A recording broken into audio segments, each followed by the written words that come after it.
we're coming close to the end of 2024. And, pretty much every year I've been making some sort of change to crowdsource the truth around the new year. Frequently, it's a technological advance that allows me to do something slightly different that maybe makes the show more interesting. Gives me some new capability that perhaps other people might not try out. I've always been fascinated throughout my career with exploring technological challenges that allow me to photograph and broadcast and record things in ways that are perhaps really difficult to do, not simply to challenge myself, but to allow me to do things that perhaps people haven't seen before. Now, I know everybody has seen me in the car for the past 2 weeks. I've been traveling around and visiting family, obviously, for the holidays. There's going to be more travel coming up, but I've actually been testing a lot of technology that one major piece is being used right now, and I don't want to say too much about it until we complete this broadcast, because I really won't know if it works or not until it's done. And I'll be talking more about it in the future, but this show today is not going to be about the technology that I'm using. It's going to be about drones and counter drones, UAS, unpiloted aerial systems, traditionally known as unmanned aerial systems, but of course that's sexist, so we got to, unpiloted. A lot of people have been talking about the drones in New Jersey, Ohio, and all over the place. I still want to talk about the drones that I believe were in use in Butler, PA. We're actually going to be introducing multiple technologies in today's show. I'm going to be doing a little bit of an interactive artificial intelligence image analysis of some of the videos that eyewitnesses and police recorded at the Butler, PA Farm Show Fairgrounds during the Donald Trump assassination attempt last July. I know everybody realizes that I've been speaking about that a lot. It seems like a lot of people have turned their attention away from that, so I want to make sure we stay focused and don't lose sight of some of the important details. So in just about 30 minutes, I'm going to be starting a sponsor-exclusive show that people will be able to watch on odyssey.com/@crowdsourcethetruth, crowdsourcethetruth.substack.com, and subscribestar.com and patreon.com/crowdsourcethetruth. I should also mention that people can now also subscribe to Crowdsource the Truth on X. So if you are following on X, you can get over there at JG_CSTT. And if you subscribe on X, you will also get the sponsor exclusive videos. I want to thank the 6 people who have already subscribed. A lot of people saw the show I did yesterday with Ken Silva about the Allegheny County medical examiner. But today, I want to take us back to a pretty sinister character, a guy I don't like very much. I don't trust him. And we're going to be looking into Palmer Luckey and some of his claims around counter UAS technology. Actually, it's counter claims. I'm the one who's claimed that it seems, and I haven't proven this yet, we're just looking at evidence and speculating a bit, but there is evidence that causes me to believe that counter UAS technology was in use, and that might have been Anduril technology. If people have just recently started following Crowdsource the Truth, you may not recall that I had this phone call with a guy named Raphael Eduardo Castro. Let's listen to this for just a moment. Eduardo, is that you? Can you hear me? Is that Eduardo?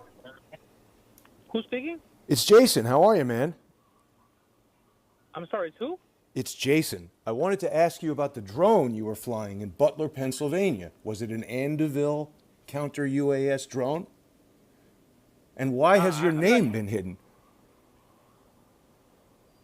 Oh, I'm sorry, who do you work for? I don't work for anybody. This is Jason. I work for myself. You are the drone operator, the counter UAS drone operator, right?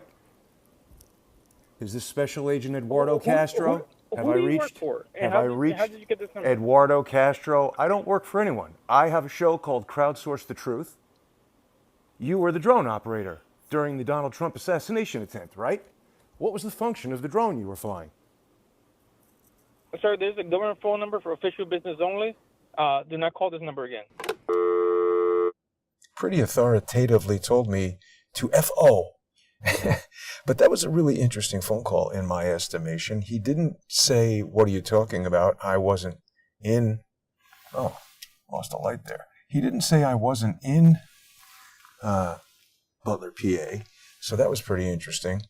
And he did not explain what was going on. Now, this guy, Raphael Eduardo Castro, he has already testified before one of these House panels. I don't want to go into too many details about him right now because we've looked into him before.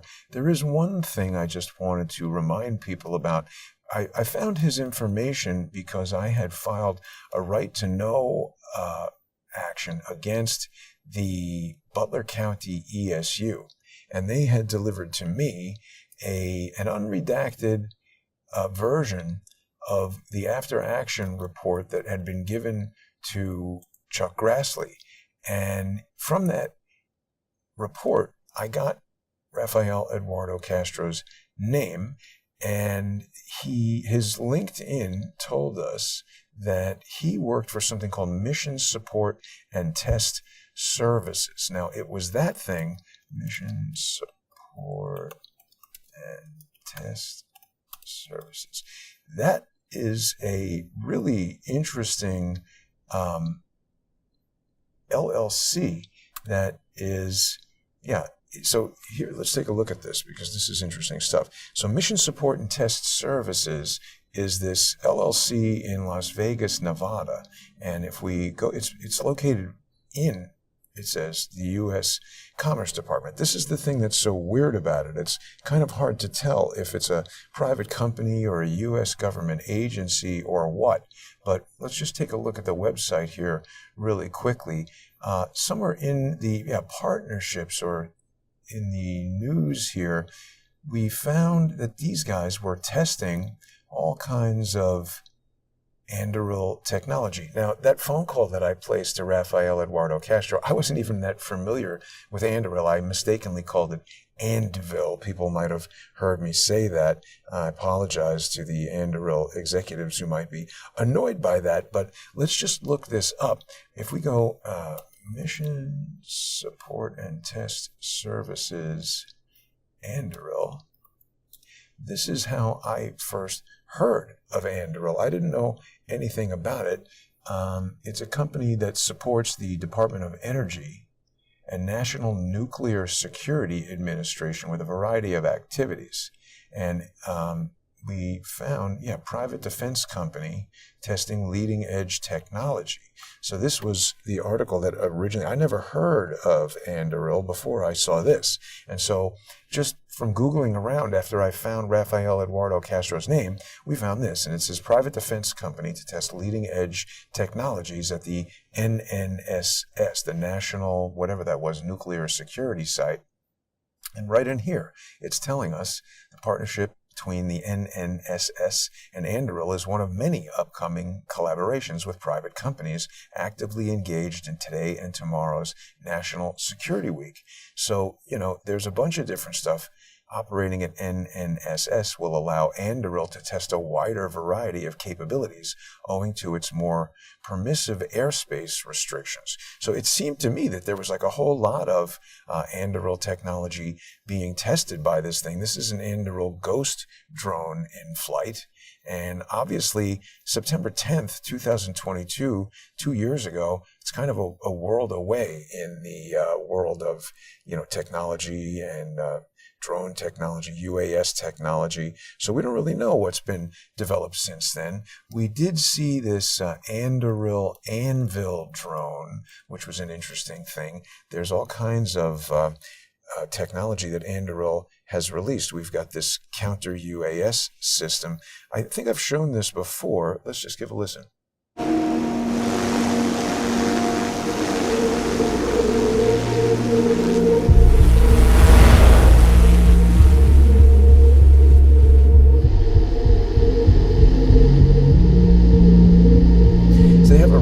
Of technology. technologies that they use for Counter UAS. Counter UAS just means any technology. You see there it says Anduril Lattice Counter Drone System. They've got a Sentry Tower with long-range radar and MWIR.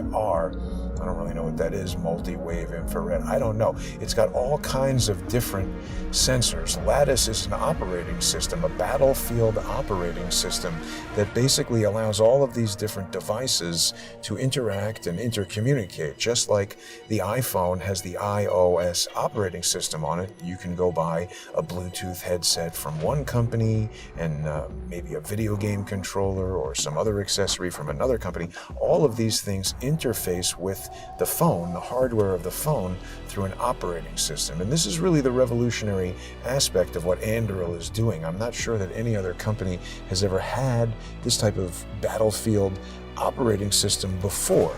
So I'm not trying to disparage Anduril. I'm just noting that this is a technology company that that guy, Raphael Eduardo Castro, works with. For all we know, we might even be looking at that mission support services thing. This Anvil drone, it conducts its Counter UAS technology through kinetic, smashing the thing like this. So it's very fast. It's one of the fastest UAVs that you can buy. It goes something like 200 miles an hour or perhaps even more, and it just smashes an enemy aircraft. Now, I'm not saying that that was the technology that would have been used in Butler, PA, but it does seem that there was some Counter UAS technology because there was testimony about that. If we even say Counter UAS, Donald Trump assassination attempt. Let's see what that gives us. It seems like we might.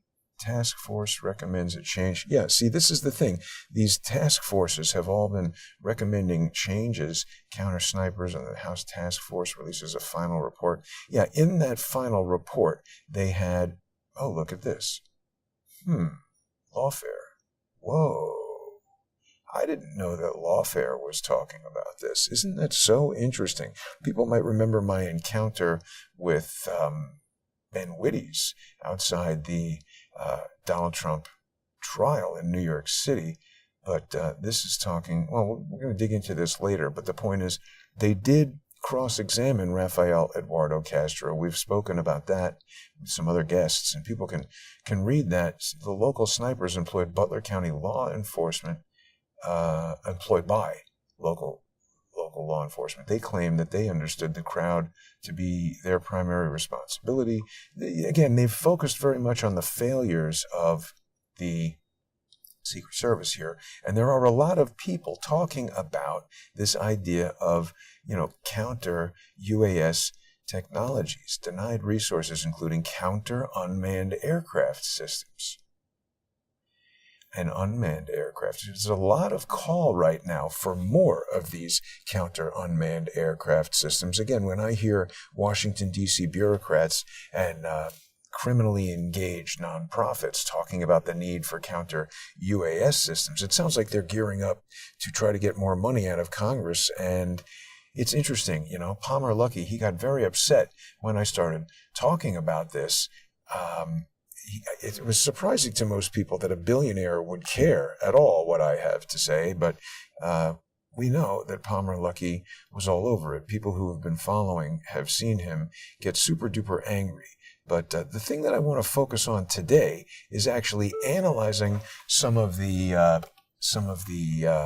images that we believe are drones. This is one of the primary ones here, and actually Palmer Luckey freaked out about this. So here, I was comparing the image that was captured by Todd the Driller. He's just a guy who was there at the rally, and he took video on an iPhone. He told me which one it was. It was an unremarkable, maybe like an iPhone 12, kind of phone that almost anybody would have. And he didn't have it set to 4K. He didn't have it set to 120 frames per second. I had a little phone conversation with him about some of those capabilities of the phone, and he was interested in that and changed some of the settings. I think the idea being in the future, he might want to record at higher resolution. But he was just pointing his phone towards the building, and we had this item sort of fly by. Now, this is an image that I took from a different video of an Anduril anvil drone, and my question at the time was, is this what we're looking at here? It's hard to say. Of course, Palmer Luckey said, no, it definitely is not. Let's see if he's in these comments anywhere. We could search around for Palmer Luckey. There's plenty of negative things that he had to say about me and my evaluation of this as a possible Anduril drone. He says it's not. He's used many disparaging terms to describe me, but we don't need to go into that right now. The thing that I wanted to share with people, here we go. Here's a video of it moving. Let's just take a look at that.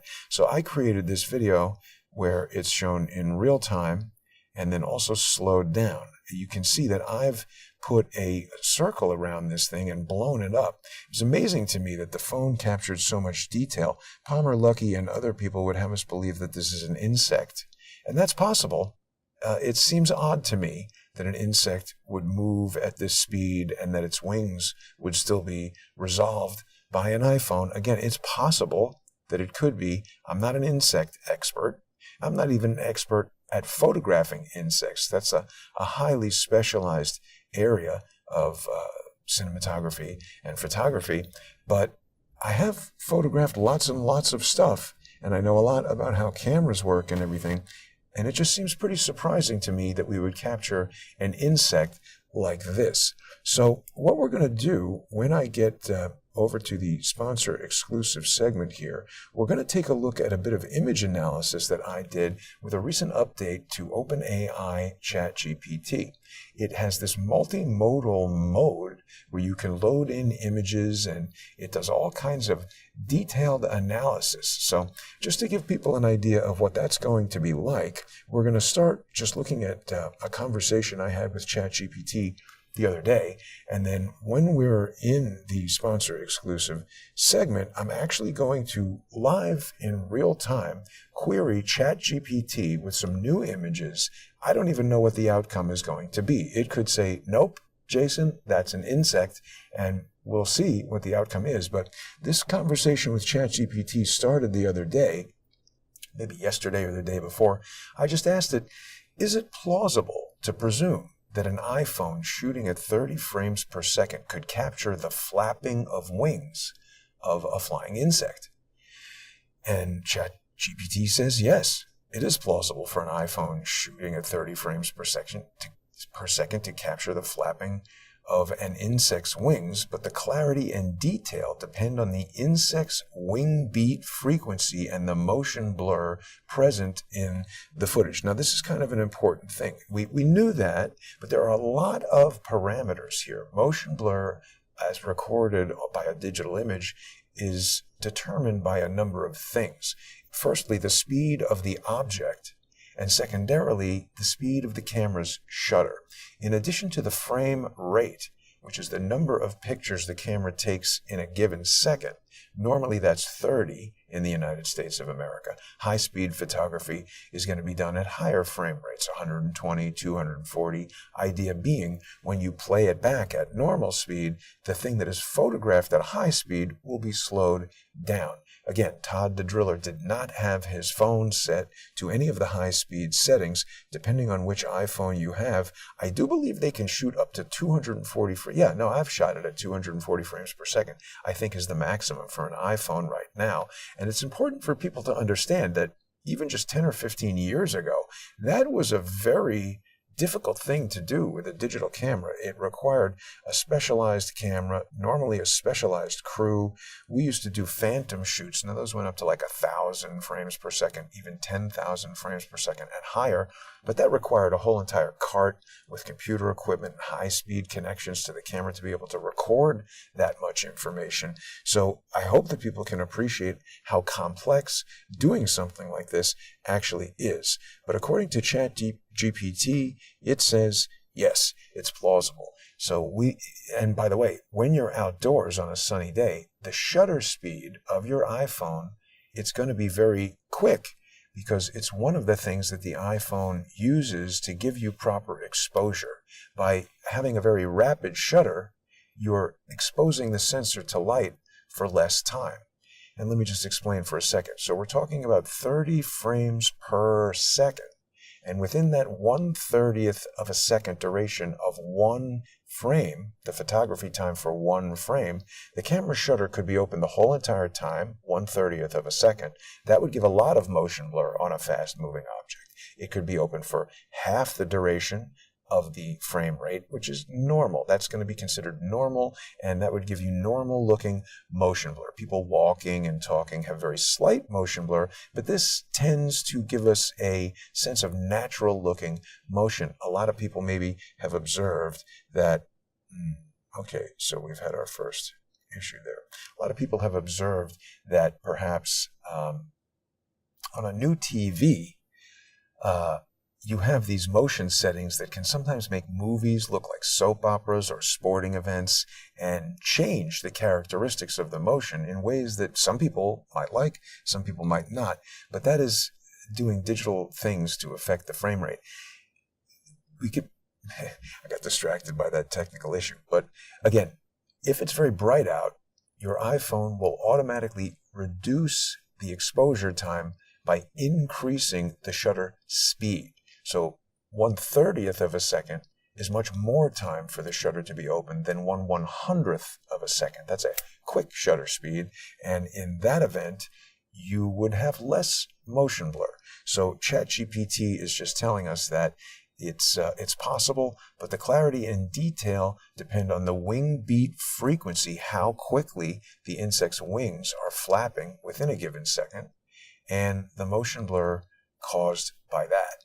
So it tells us that wing beat frequencies of bees are around 200 hertz, 200 flaps per second. Houseflies, all that. Butterflies are very, very slow. So at 30 frames per second, if an insect's wings flap faster than the frame rate, the individual wing beats may not be clearly resolved.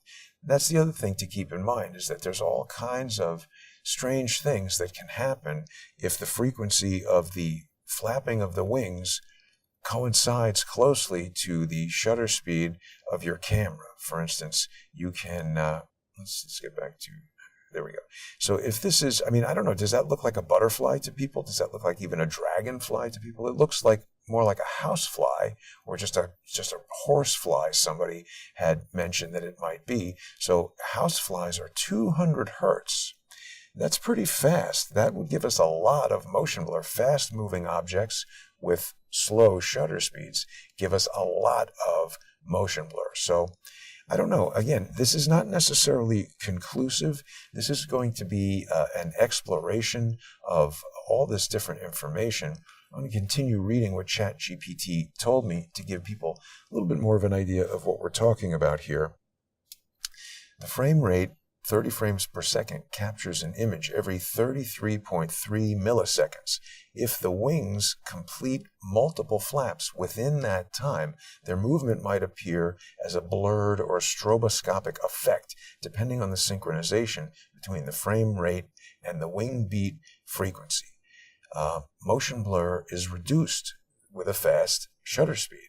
In well-lit environments, the iPhone can use a fast shutter speed, which might capture sharper details in the wings. I agree with that completely, and I think that's the reason why we're seeing anything at all here. But it definitely looks like a very fast flapping rate, and there's other characteristics of insects.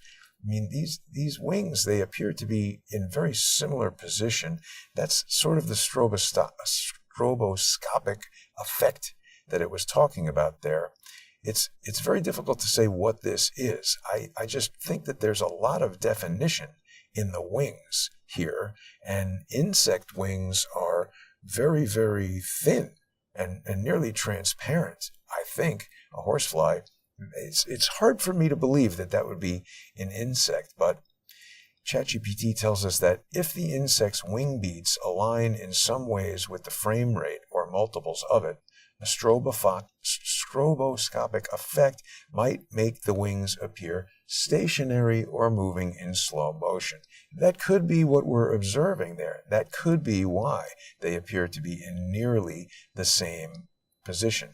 Slower winged insects like butterflies or dragonflies are easier to capture distinctly at 30 frames per second.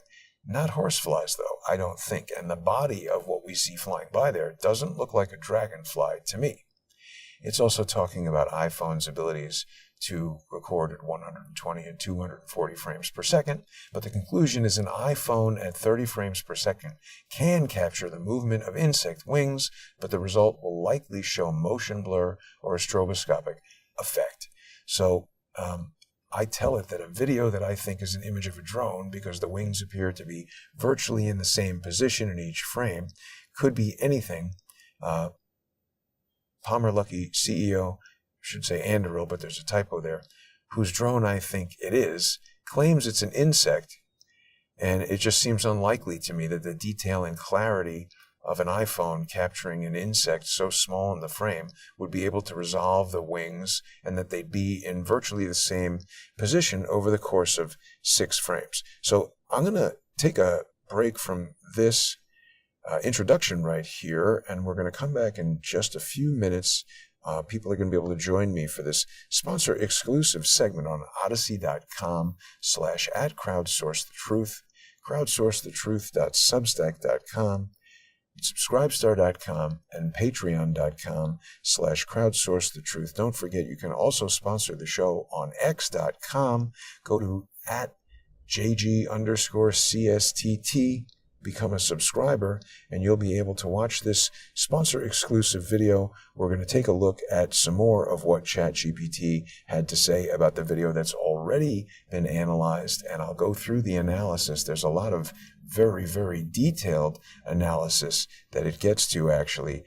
Let's see, where did I have all that? It gets to some really amazing images and things that we had of, right when we got into object and image analysis of drone wings. And remember, there are wing drones and propeller drones. The first thing that ChatGPT was telling me was that it was talking about propellers. And just to give people an idea for exactly how I conducted this research, I captured individual still frames from that video that I showed earlier. And you can upload, this is this multimodal stuff in ChatGPT that I was talking about. You can actually upload images to ChatGPT, and then it'll do an image analysis. So we can see here that it's created its own little image sequence, and it goes to some pretty advanced analysis that we'll get into. It looks at the contrast and the motion blur. It gets to some of those charts that I used in the thumbnail, get into centroid tracking across frames. This is interesting stuff that, again, I didn't really have the ability to just analyze this off the top of my head, but we can see, organic things like insects tend to not create charts that give us straight lines like this, but perhaps this is too small of a sample to know. I don't know. This is, again, information that I'm putting out for people to be able to evaluate, criticize, provide their input, their commentary. Tell me what you think.